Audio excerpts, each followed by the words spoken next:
लालू आज से नहीं न है, हमको सब लोग से संपर्क है, सब हमको लाइक करते हैं। आप लाइक करिए या मत करिए, आप मानिए या न मानिए, हमारा कंज्यूमर ऑल ओवर वर्ल्ड है। आप लोग का कोई खाइए नहीं है।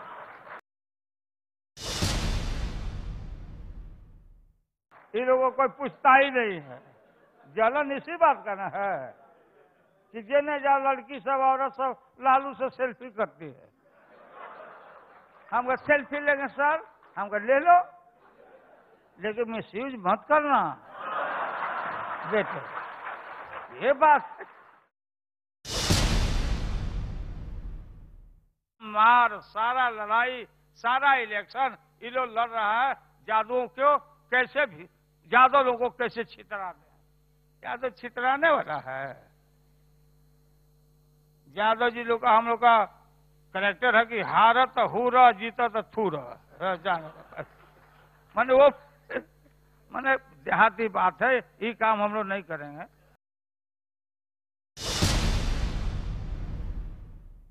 हमारे राजपूत भाई लोग कम इंटेलिजेंट नहीं ना होते हैं। राजपूत भाई लोग के बुद्धि में हम लोग के बुद्धि में माइनर डिफरेंसेस है। माफ करिएगा। आरजेडी अध्यक्ष लालू प्रसाद यादव को अभी आप सुन रहे थे। दरअसल नेटवर्क 18 ने पहल की है कि बिहार विधानसभा चुनाव से पहले जनता के सीधे सवाल वहां के दिग्गज नेताओं के सामने हों, और इसी कड़ी में बिहार डायलॉग नाम के IBN के इस मंच पर मौजूद थे तमाम ये नेता। क्या कुछ हुआ है और क्या सवाल जवाब हुए, ये खबरें भी हम आप तक पहुंचाएंगे। लेकिन क्या इसके अलावा देश दिन भर में वो खबरें आपके सामने हम रख रहे हैं जिस पर लगातार हमारी नजर आज सारे दिन थी। मुंबई लोकल ट्रेन में हुए सीरियल ब्लास्ट के सिलसिले में कोर्ट ने अहम फैसला सुनाया है। 12 लोगों को दोषी करार दिया है जबकि एक को बरी कर दिया है। सिलसिलेवार तरीके से इस पूरी घटना और केस के बारे में भी आपको बताएंगे। वहीं प्रधानमंत्री नरेंद्र मोदी आज अपने गुरु दयानंद गिरी सरस्वती से मिलने पहुंचे थे, उनका हालचाल जानने के लिए। उनका स्वास्थ्य ठीक नहीं चल रहा है, किस तरह का उनका आज का दौरा था, ये खबर भी आप तक पहुंचाएंगे। वहीं प्रधानमंत्री जहां इस दौरे पर थे, वहीं दिल्ली में छात्र संघ के चुनाव हो रहे थे, और ऐसे में दिल्ली विश्वविद्यालय के छात्र संघ के चुनाव किस तरह से आज हुए हैं, ये खबर भी विस्तार से हम आप तक पहुंचाएंगे। वहीं मुंबई से नजदीक नाला सोपारा में एक शख्स ने सेल्फी लेते हुए अपनी तस्वीर अपनी पत्नी को भेजी, लेकिन कोई जवाब नहीं आया तो आत्महत्या कर ली। क्या है ये पूरी घटना, विस्तार से आपको बताएंगे। वहीं एक अहम खबर दिल्ली के पूर्व कानून मंत्री सोमनाथ भारती से जुड़ी हुई, जिन पर अब गिरफ्तारी की तलवार लटक रही है, और ऐसे में पुलिस ने उन्हें पूछताछ के लिए नोटिस जारी किया है। ये खबर भी विस्तार से हम आप तक पहुंचाएंगे। वहीं कुपवाड़ा में हंदवाड़ा में सुरक्षा बलों और आतंकियों के साथ मुठभेड़ में 3 आतंकी मारे गए हैं।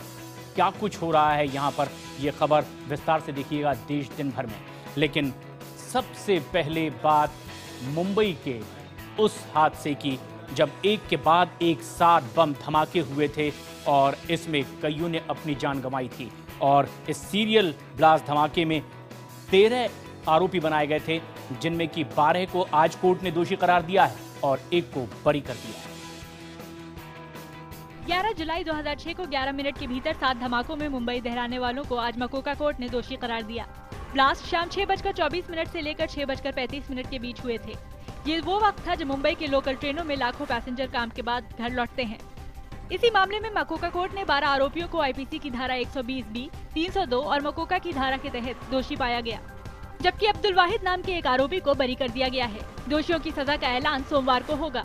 जो लोग 2006 के बम ब्लास्ट में 200 लोगों की जाने गई थी करीब, और 1000 के लोग आसपास घायल हुए थे, उनके परिवार को न्याय मिला है।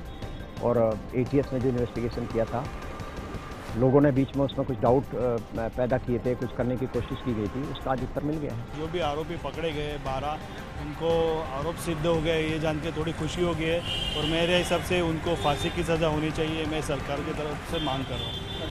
विशेष मकोका न्यायाधीश यतिन डी शिंदे ने पिछले साल 19 अगस्त को मुकदमे की सुनवाई पूरी की थी। बता दें कि 2006 में मुंबई की वेस्टर्न लाइन की ट्रेनों की 7 कोचों में हुए सिलसिलेवार धमाके में 187 यात्रियों की मौत हो गई थी और 800 से ज्यादा लोग घायल हो गए थे।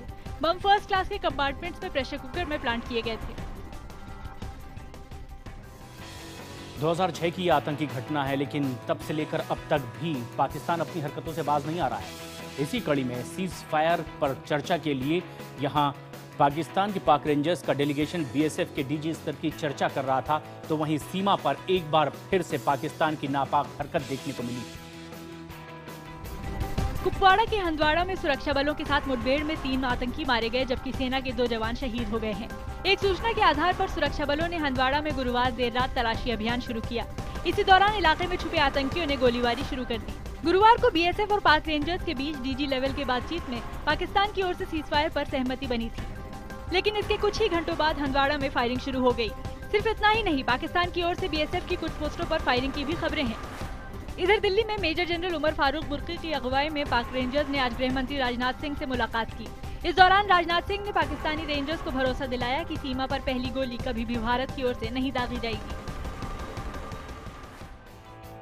दिल्ली विश्वविद्यालय में छात्र संघ के चुनाव हुए हैं। इससे पहले कांग्रेस समर्थित एनएसयूआई और बीजेपी समर्थित एबीवीपी के बीच चुनावी टक्कर होती थी, लेकिन इस बार यहां पर आम आदमी पार्टी समर्थित सीवाईएसएस ने भी चुनावी मैदान में अपनी किस्मत आजमाई है। दिल्ली यूनिवर्सिटी पर किसका कब्जा होगा ये तय हो गया है। 4 पदों के लिए मैदान में मौजूद 35 उम्मीदवारों की किस्मत का फैसला 12 सितंबर को होगा। मतदान के लिए सुबह से ही वोटिंग शुरू हो गई। मॉर्निंग कॉलेज के छात्रों ने सुबह 8:30 से दोपहर 12:30 तक वोट डाले, जबकि इवनिंग कॉलेज के छात्रों ने दोपहर 3 बजे से शाम 7 बजे तक मतदान किया। 42 कॉलेजों के 127 मतदान केंद्रों पर वोट डाले गए। टूसू चुनावों के नतीजे शनिवार दोपहर तक घोषित किए जाएंगे। पिछले साल एबीवीपी ने एनएसयूआई को हराकर 4 पदों पर कब्जा किया था। इधर जेएनयू छात्र संघ के चुनाव में 22 उम्मीदवारों की किस्मत भी मतदान पेटी में बंद हो गई है। पिछले साल जेएनयू चुनाव में आईसा ने सभी शीर्ष 4 पदों पर कब्जा किया था। जेएनयू एसयू चुनावों की मतगणना शनिवार को होगी और रविवार सुबह तक परिणाम आने की उम्मीद है। वहीं दिल्ली में ही दिल्ली के पूर्व कानून मंत्री सोमनाथ भारती पर गिरफ्तारी की तलवार लटक रही है, क्योंकि उनकी पत्नी ने उनके खिलाफ मामला दर्ज करवाया और इस कड़ी में पुलिस ने उन्हें नोटिस जारी किया है। दोपहर 12 बजे तक उन्हें हाजिर होना था, लेकिन सोमनाथ भारती पुलिस के सामने हाजिर नहीं हुए। पति सोमनाथ भारती की गिरफ्तारी को लेकर पत्नी लिपिका मित्रा और दिल्ली महिला आयोग की पूर्व अध्यक्ष बरखा शुक्ला सिंह पुलिस हेडक्वार्टर पहुंची। पुलिस हेडक्वार्टर में मौजूद आला अधिकारियों से मुलाकात के दौरान दिल्ली पुलिस की कार्रवाई के बारे में जायजा भी लिया। भारती की गिरफ्तारी न होने से नाराज लिपिका ने पुलिस कमिश्नर से मुलाकात के दौरान कहा कि वो अब और नहीं सह सकती, अब न्याय चाहिए। I have told you 5 years I've spent. I've given an ample chances. I want justice now. Bharti को आज दिल्ली पुलिस के सामने 12 बजे तक पेश होना था। इसके बाद दिल्ली पुलिस सोमनाथ भारती की तलाश में जुट गई है। उनको बुलाया था, वो आए नहीं हैं और मैं उम्मीद करता हूं कि अगर अभी थोड़ी देर भी हुई है तो वो शायद आ जाएंगे। अगर वो आ जाते हैं तो पूछताछ के बाद में जो भी आवश्यक होगा वो किया जाएगा। अगर वो नहीं आते हैं तो फिर उसके बाद में जो भी कानूनी कार्रवाई हमें करनी होती है हम वो करेंगे।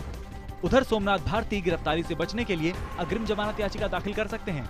दिल्ली पुलिस ने लिपिका मित्रा की शिकायत पर भारती के खिलाफ पत्नी की हत्या का प्रयास, दहेज उत्पीड़न और घरेलू हिंसा समेत कई केस दर्ज कर चुकी है। वहीं आज चंडीगढ़ के इंटरनेशनल एयरपोर्ट का उद्घाटन पीएम मोदी ने किया है।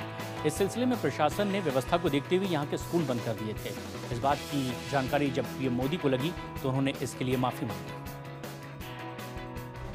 प्रधानमंत्री नरेंद्र मोदी ने चंडीगढ़ दौरे के दौरान स्कूल बंद रहने को दुर्भाग्यपूर्ण बताया है।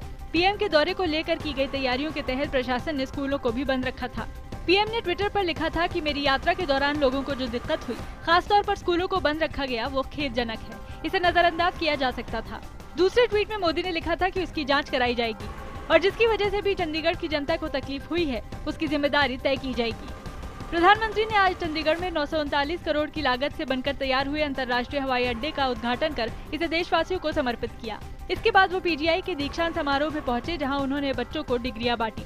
इसके अलावा प्रधानमंत्री ने चंडीगढ़ के सेक्टर 25 में एक रैली को संबोधित किया। पीएम मोदी आज चंडीगढ़ ही नहीं बल्कि ऋषिकेश भी गए हुए थे। दरअसल वो यहाँ अपने गुरु के स्वास्थ्य के बारे में जानकारी लेने के लिए पहुंचे हुए थे और इस कड़ी में उन्होंने अपने गुरु से मुलाकात भी की है। ऋषिकेश पहुंचे पीएम मोदी, उन्होंने अपने गुरु स्वामी दयानंद गिरी सरस्वती के सेहत का हालचाल जाना। ऋषिकेश में पीएम मोदी शीशम झाड़ी में मौजूद दयानंद आश्रम गए, अपने गुरु से मुलाकात की, उनके सेहत के बारे में जाना। 88 साल के स्वामी दयानंद गिरी पिछले लंबे समय से बीमार चल रहे हैं।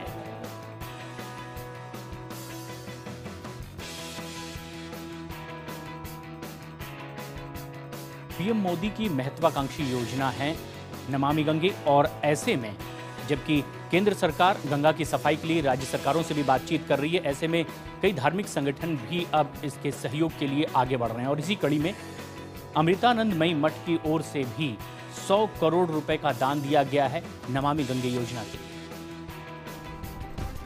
कोल्लम के अमृतापुर आश्रम में आयोजित एक कार्यक्रम में माता अमृतानंदमयी ने 100 करोड़ रुपए का ड्राफ्ट वित्त मंत्री अरुण जेटली को सौंपा। इस धनराशि का इस्तेमाल गंगा किनारे के गरीब गांवों में शौचालय बनाने के लिए किया जाएगा। प्रधानमंत्री नरेंद्र मोदी और अम्मा ने 28 मार्च को पहली बार स्वच्छ गंगा परियोजना में मठ की भागीदारी को लेकर चर्चा की थी। माता अमृतानंदमयी मठ ने 2010 में अमला भारतम अभियान की शुरुआत भी की थी, जिसका उद्देश्य जन स्वास्थ्य में सुधार और शारीरिक सुंदरता को बनाए रखना था। सुनामी के दौरान भी अमृतानंदमयी की तरफ से पीड़ितों की राहत कार्य में बड़ी मदद की गई थी। माता अमृतानंदमयी के अनुयायी उन्हें प्यार से अम्मा बुलाते हैं।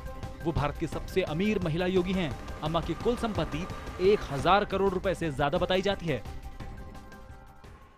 और अब खबर मुंबई से सटे नाला सोपारा इलाके से, जहां पर एक आत्महत्या की अजीबोगरीब घटना सामने आई है। एक शख्स ने फांसी के फंदे पर अपनी एक सेल्फी ली और ये फोटो अपनी पत्नी को भेज दी। कुछ देर उसने इंतजार भी किया, जब कोई जवाब नहीं आया तो फांसी के फंदे पर झूल गया। ज्यूड अब इस दुनिया में नहीं है, लेकिन जिस तरह से वो इस दुनिया से गया वो चौंकाने वाला है। 8 अगस्त को नाला सोपारा में रहने वाले 41 साल के ज्यूड मैस्करेनस ने अपने घर में खुद को फांसी लगाकर खुदकुशी कर ली, लेकिन इससे पहले उसने अपने मोबाइल से फांसी लगाते हुए एक सेल्फी निकालकर अपनी पत्नी को भेजा। जब पत्नी की तरफ से कोई जवाब नहीं आया तो उसने खुदकुशी कर ली। व्हाट्सएप पर फोटो मिलते ही पत्नी पुलिस को लेकर पति के घर पहुंची तो ज्यूड को पंखे से लटका पाए। दोनों पति पत्नी अलग रहते थे। पत्नी मायके में रह रही थी और इसी दौरान दोनों में खर्चे की वजह से बेबना हो गया था और उसके सुसाइड्स के जो सेल्फी है वो उसके वाइफ को भेजे थे। वाइफ को जब व्हाट्सएप पे सुसाइड की सेल्फी आए तो तुरंत वो पुलिस स्टेशन आई। ज्यूड मैस्करेनस और उसकी पत्नी कुछ महीनों से अलग रह रहे थे। दोनों के बीच अक्सर पैसों के लिए झगड़ा हुआ करता था। इसी बात से नाराज होकर ज्यूड की पत्नी अपनी मां के घर रहने चली गई थी। ज्यूड बेरोजगार था जबकि पत्नी एक टीचर थी।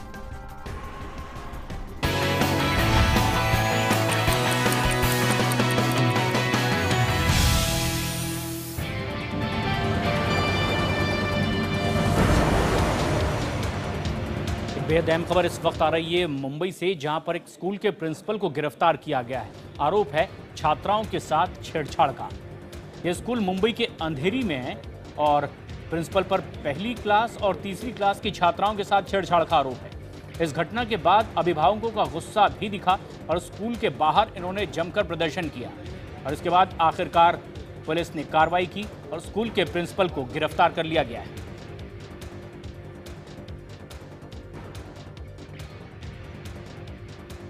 नागपुर से एक अहम खबर आ रही है। यहाँ पर स्विमिंग टैंक में डूबने से एक लड़की की मौत हो गई है। बताया जा रहा है कि अपने दोस्त की जन्मदिन की पार्टी में ये गई हुई थी, लेकिन यहाँ रेव पार्टी चल रही थी और स्विमिंग टैंक में डूबने से छात्रा पूर्वा हेड़ाऊ की मौत हो गई है। 18 साल की पूर्वा नागपुर के वर्धा रोड में मौजूद संताती कॉलेज में बीएससी फर्स्ट ईयर की छात्रा थी और ये फार्म हाउस लॉटरी व्यापारी सिराज शेख का बताया जा रहा है।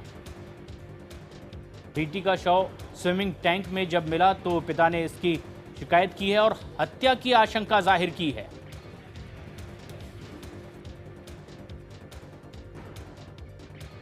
और अब खबर इलाहाबाद से, जहां पर एक छात्र नेता की गुंडागर्दी कैमरे में कैद हुई है। बताया जा रहा है कि उसने एक प्रिंटिंग प्रेस के कर्मचारी को जमकर पीटा और हवाई फायरिंग भी की। हाथ में पिस्टल लिए और धमकियां देते ये हैं इलाहाबाद विश्वविद्यालय के छात्र नेता प्रवीण यादव। सीसीटीवी में छात्र नेता की गुंडई उस वक्त कैद हो गई जब वो प्रिंटिंग प्रेस में घुसे और वहां मौजूद कर्मचारियों को धमकियां देने लगे। प्रिंटिंग प्रेस के मालिक के मुताबिक प्रवीण यादव ने होर्डिंग बनवाने के लिए ऑर्डर तो दिया था, लेकिन कोई पैसा नहीं दिया था। बाद में जब कर्मचारियों ने बिना पैसे दिए काम नहीं शुरू करने की बात कही तो प्रवीण भड़क उठा और उसने प्रेस में तोड़फोड़ शुरू कर दी। इतना ही नहीं, उसने पिस्तौल निकालकर कर्मचारियों को धमकाया और वहां फायरिंग भी की। छात्र नेता की खुलेआम गुंडागर्दी से इलाके में दहशत पसरी हुई है। पुलिस ने मौका वारदात से गोली का खोल भी बरामद कर लिया है। पुलिस आरोपी के खिलाफ सख्त कार्रवाई की बात कर रही है। देश दिन भर में आज फिलहाल इतना ही। ब्रेक के बाद देखिए उन जाबाजों की दास्तां जो जानते बूझते करते हैं मौत से हैंडशेक। एक ब्रेक के बाद